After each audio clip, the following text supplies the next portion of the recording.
Hello again, ladies and gentlemen, Saka here, and welcome back to another episode of NASCAR Racing 2003 season, the Monster Energy NASCAR Cup 2018 mod. We are here at Texas. Brandon is there in the silver 27 on the pole. We are on outside row 1, a really good starting position for us here on the mile-and-a-half quad oval. Should be a very fast and very fun race. As you can see, we have 22 laps in the tank with 34 to go. So this will be a one-stop race, and if we were to split the race in half, lap 17 looks to be the way to go. Pace car is about ready to duck off. We will roll to the start, and Brandon will be in control here. Let's see if we can get a jump on the start here. Green flag is in the air. Good, clean start for us. We don't beat him back to the line. That's a good restart. Let's see if we can hold strong on the top line. Brandon is going to roll the bottom, and we need to clear the 78 of Martin Truex Jr., which, well, I thought we were. We kind of pinched him off down there. We'll see if we can get a run off the corner. Brandon up a little wide. And let's look to the bottom, see if we can make an early move. No, Martin Truex Jr. is right there to fill up that spot, followed by the 24 of William Byron and the 19 of Daniel Suarez. Let's get a run off the outside groove. Let's see if we can get in line here. We can indeed. Martin Truex Jr. is nearly unbeatable on these mile-and-a-halves, but Atlanta worked out pretty well for myself due to that bump and run. And Brandon as well, he had a strong run in Atlanta, really fighting for the win. Perhaps we can reduplicate that today, but it looks like Martin Truex Jr. is not laying down. We'll take the high lane and try to roll the top here. William Byron will complete that pass, and we'll see if we can get our nose to the outside of him. Daniel Suarez also looking down there to the inside. We'll have to roll this outside, and looks like Brandon is also forced to the outside. Martin Truex Jr. going for the lead, and Truex in these mile-and-a-halves are bread and butter. They are one and the same, and Truex will be tough to beat today, so we'll see what happens, how fast he is. The tires should fall off here in about 10 laps or so, and then we'll see exactly how fast those AI cars are. Kevin Harvick in the Ford, Jimmy John's Ford, looking low. Now, Kevin Harvick has had a pretty stellar year in real life thus far, and let's hope his AI can sort of duplicate that success. It's always good to see Kevin Harvick up front and running well, but not beating us, let's say. Kevin will still be on the bottom here. Brandon's still trying to roll that top and get momentum. It looks like William Byron will get by him. Brandon will be in third place. He gets in front of Daniel Suarez, and it looks like we can get in front of Kevin Harvick. Suarez makes a bold move to the bottom. Brandon looks like he will let him go. And we've got Truex, Byron, and Suarez, followed by Brandon and myself. So we can sort of pace the field here, see what they're going to do. As far as pit stops go, we want to go at least, around 17 laps to go to split this in half. If we were to stay out, we might be able to catch a couple cars a lap down. If we were to short pit, we would hope that the caution doesn't come out. So the general rule for us, at least at this stage of the race, is to pit with 17 laps to go. Looks like we'll complete the pass on Daniel Suarez, and William Byron takes the point. Brandon under the 78 of Martin Truex Jr. will follow him on through and see if we can track down the 24. Pushing up just a little bit off the bottom here, but we should get a solid run down the front stretch here. And into turn 1, we should be able to clear him by mid-corner. As long as we don't slide up or do anything stupid, we are clear, so we should be able to drift right on up and follow Brandon through. And we're starting to thin out just a bit. Cars are starting to single file up, and the fast cars are starting to really get fast. Brandon with an unorthodox line. He got to the high lane there. We'll close up a bit. Looks like he's going to give us the bottom. Let's see if we can make anything of it, or if Brandon's going to take the bottom here. Looks like he's going to roll the middle to the top. He drifts up a bit. We will make the pass here, see if we can clear him on the outside. Nope, he's still... Well, we cleared him just on corner exit. So we'll drop back in line and see what we can do with the 24. As long as he doesn't get too far out, I'm feeling pretty comfortable. Indeed, the next car is the leader. One more lap in the books, and we should be able to make a drive here. Let's see how we do on corner entry here. See if we can make up any spots or any time up on William Byron. Looks like we got through that turn a little bit better than Byron. Not by much, though. We're probably just a few tenths off. But we're still within striking distance, and I believe lap traffic will be a thing. We're pretty fast as far as our race pace is concerned, and those lappers should be coming back to us fairly quickly, especially when pit stops come through. Let's see if we can close this gap just a little bit here. Yeah, William Byron doesn't look like he's hooking the bottom white line like we can, and we managed to catch up a few tenths there, maybe a car length or so. Now, once we can start getting a pull down the front and back stretch, we'll be able to close this gap fairly well. And I think maybe Byron's tires are starting to give up just a little bit. We're a few laps into this run. They're recommending 1 can of fuel, but I think overall the 4-tire strategy will still be good. So we'll be waiting on tires rather than fuel this time around. Texas is okay to do a 2-tire stop on if you've got the car to do it and not a whole lot of time left. But if we're planning on splitting this race in half, we want all 4 tires under us, essentially, and I believe the AI is going to do the same. Yeah, we made up a lot of ground there on that corner, just reeling them in nice and slowly, lap by lap. 23 laps to go, so we're about 7 laps away from our projected pit stop.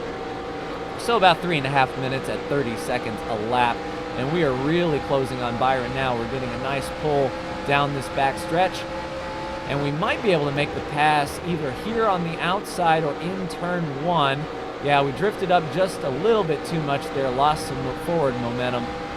We might be able to reel him back and get him on the back stretch, though. We'll set him up for the turn here. Get to the bottom, hug that white line as much as we can. Byron is about a half a lane up. We can get that air on that left front nose and really pin that down. See if we can make the move going into turn 3 here. We'll look to the inside, a little late braking, and there we go. We've got the position. Car wanted to slide just a little bit there, but I think once we clear him, we can drive away. He's still up there outside. The top line has a lot of momentum, but I think we'll clear him on corner entry here. Still up there, still up there. Looks like Brandon is trying to make a move there behind William Byron. We cleared him and was not told, so, you know, good on you, spotter, for keeping me well informed. But William Byron in second, and it looks like Brandon is hanging tough there in third. And we are about 3 laps away from pit stops, so we'll leave these couple laps and see what our fuel situation is. We are bouncing between 1 can recommended and 1.5 cans recommended, and that's a pretty big disparity. Either we are right on the cusp of doing it on 1 can and we can roll out just a little bit to ensure that's all we need, or, you know, we get that 1.5 cans and we sit on pit road just a little bit and have excess fuel. So I'll see if I can keep it down to just 1 can of fuel. Coming down to 19 laps to go here. So in about 2 laps, we will be making the pit stop, and I think we are going to split this race in half. We haven't really fallen off much as far as the times go, maybe a second a lap on these tires, and if we were to do 2 tires, we would probably be losing a half second a lap or more over the last 17 laps. So if we want to give up 9 seconds, I think 4 tires is the way to go. I think we'll be able to change those left sides within 9 seconds. What do you think? 18 to go, so probably 2 more times around. We'll complete this lap here and then come by the following lap and see where we shake up as far as lap traffic goes. Speaking of which, there they are on the horizon. So lap traffic won't be a factor before pit stops, but definitely blending after pit stops may be a little bit dangerous. So we'll keep on trucking here. We will pit next time by, split the race right in half. We've led a couple laps, so good bonus points for us, and Brandon is 3/10 behind us, so he is holding strong as well. And I think we'll be able to really gap these guys once we get on pit road. It's all about how quickly we can get on pit road and down pit road, depending on the AI.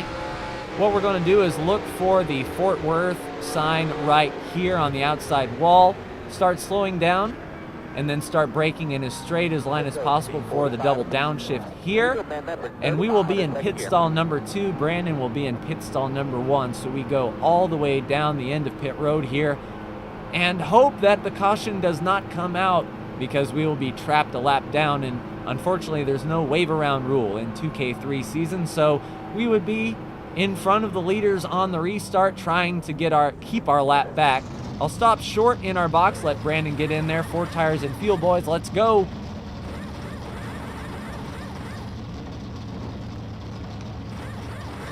Right sides are on, down to the left sides. As soon as that jack drops, we're going to see if we can turn around Brandon here. We're clear. Get a nice straight shot, and let's not slide up the apron. It's pretty treacherous down here, especially on cold tires. We don't want to slide up into the racing line. That would be very, very bad for us. Not only would we risk wrecking, but we would get a didn't exit the pit safely penalty and have to do a drive-through. And that would kill us if this race stays green. So we're back up to top speed now. These cars in front of us may pit, so I'm going to drift to the outside and let them try to come down to pit road. Indeed, a few cars did peel off. And now we just got to wait for this race to cycle through. We're still nearly dead last. It looks like we were the first cars to pit, and other cars may have stayed out around the 31 of Ryan Newman and under the 14 of Clint Boyer. And let's make these brand new tires work for us here. See if we can get into sub 30-second range for a few laps and really make the most of it. Leader is on pit road, so at least if the yellow flag were to come out, we would get our lap back. And then we can just focus on making up spots here as we cycle through. So we made up a few spots there, riding in 27th, but we have made our bed. We won't be on pit road anymore. Looks like 12 seconds to the car in front of us, but he will probably be pitting, and Brandon is still right there in our mirror. Yeah, those guys nearly wrecked coming to pit road. The 2 of Brad Keselowski and the 47 of AJ Allmendinger about had an oops coming down to pit road. So let's see where we cycle through this time around. We're in the top 20, and I think all these cars right below us are for position, and I thought I saw William Byron down there on the apron. So he pitted, and we are going to be at full speed, and we are going to leave him behind as much as we can and really peel off. Now we're going to be around cars with fresh tires, but I don't think that they have the overall speed to hold us back. We did click off a sub 30-second lap under Chris Buescher here, and we should be fine. Yep, we're back up in the top 5. So next lap, we should cycle all the way back around, 15 seconds up to the 47 of AJ Allmendinger last time. And I think we can close that gap pretty well. Let's get around the 3 of Austin Dillon. Now, I don't believe Austin is for position. I believe we'll be putting him 1 lap down here. So eyes out in front. Let's see where we shake out this time around. We are in the lead. Outstanding. So now it's just a matter of keeping the car under us, not doing anything crazy, and managing the lap traffic. As Casey Kane here in the 95, we should be able to get to him before the entry of turn 3. We can indeed. And we'll just hug that white line, see if Brandon has anything for us on his tires. And we are closing into 10 laps to go here. So 5 minutes of flawless racing is all we need. Another sub 30-second lap, nearly our fastest lap of the race, and that's what I like to see. These new tires are really working well for us. We're getting through lap traffic, and I don't see a whole lot of traffic in front of us, so we might be able to finish this race without any further incursions of the lap cars. Brandon is still holding tight right there in the mirror, ready to pounce in case I make a mistake. I don't know if he's holding back and letting me go through my stuff, if he's sort of pacing me, or if he is trying to get up to my rear bumper. But I'll just run my race here. That was my fastest lap of the race, so if Brandon is holding back, he's hanging right with me, essentially. So we're clicking off very fast laps now. Actually, lap traffic might be a thing. We're coming down to 8 laps to go here, and I do see lap traffic out the windshield, and I don't think that they are going to be fast enough to stay in front here. 1/10 off of our fastest lap. We are still churning out sub 30-second laps, and Brandon is still just 2/10 behind us right there in the mirror. have no clue where William Byron went. Perhaps they stayed long on pit road. Maybe they took the 1.5 cans of fuel. So I'm not going to look at my fuel gauge. We are more than capable of finish the race under our own fuel. Brandon now taking a look to the inside. Let's see what he has for us. We'll give him the lane on the bottom here, and he will go for that lead. Now, he's led a few laps today earlier off the pole, so this will be his first pass back for the lead. We'll sort of ride right here and see what kind of lap time we can get out of it. He drives deep into turn 3, a little wiggle there. And we'll keep our left sides right on that white line. If he pulls away, no worries. But if we can reel him back in, maybe he'll use up his stuff. That will be better for us. There is a 30-second lap, so not a sub 29 or a sub 30. But, you know, we were being passed, so there's that. 5.3 seconds back to William Byron in third. So this is a 2-car race with us. And I'm not going to lie, we do the 1.5 miles better than the AI does any day of the week. Brandon up top, a little scrape there. It kind of looked like his car was up out of the groove and a scrape on that left rear. We're able to hold station here. And 5 laps to go, 2.5 more minutes of racing. He scrapes a bit going into the turn with a little wiggle. He looks like he's running pretty much on the edge. The car is looking pretty unstable. He's hanging on to it, and lap cars are in front of us. So this may play a factor depending on where we can go. Now, he hasn't been able to run the bottom, and I think our turn 3 and 4 is much better. We can get right on his back bumper here. Just a 1/10 of a second separates us. I don't want to stick my nose into turn 1 and overdrive and slide up and wreck us both. So I'll give him the entry on turn 1 and see if we can get him off of turn 4. Yeah, we'll be catching these lap cars within the next lap. So as long as they stay single file, we should be able to navigate it well. If they decide that they want to pass each other and make it interesting, then it will in turn make it interesting for both Brandon and I. Just a scant few laps to go right on his rear bumper here. And look, if we're lucky, we'll be able to catch him on the backstretch, which we might be able to, or on the entry of turn 3. I plan on, oh, they're starting to go too wide. So a rolling roadblock right in front of us. It's Atlanta all over again. Brandon up top. Let's see if I can take the bottom here and complete the pass. We've got Trevor Bain up there in the 6, and luckily the 23 completes the pass in the grass just a little bit. We have to get around these guys. 2 laps to go, 3 miles of racing left, and we've completed that pass. Brandon looks back to the bottom. He's got a nose. Let's see if we can get the drive off of the straightaway here, and I don't believe these cars in front of us will be a factor here with 1 lap to go, but they may indeed do it. We may be looking at an Atlanta repeat, but white flag is in the air. 1 more lap to go at Texas. They're running too wide in front of us. Man, they will be a factor, but probably on the inside of turn 3. The car's starting to push up just a little bit. We've worn out our tires enough that we can't hook that bottom. Nearly pancaked the wall there, getting as much as we can out of it. A sub 30-second lap, so the tires haven't fallen off that much.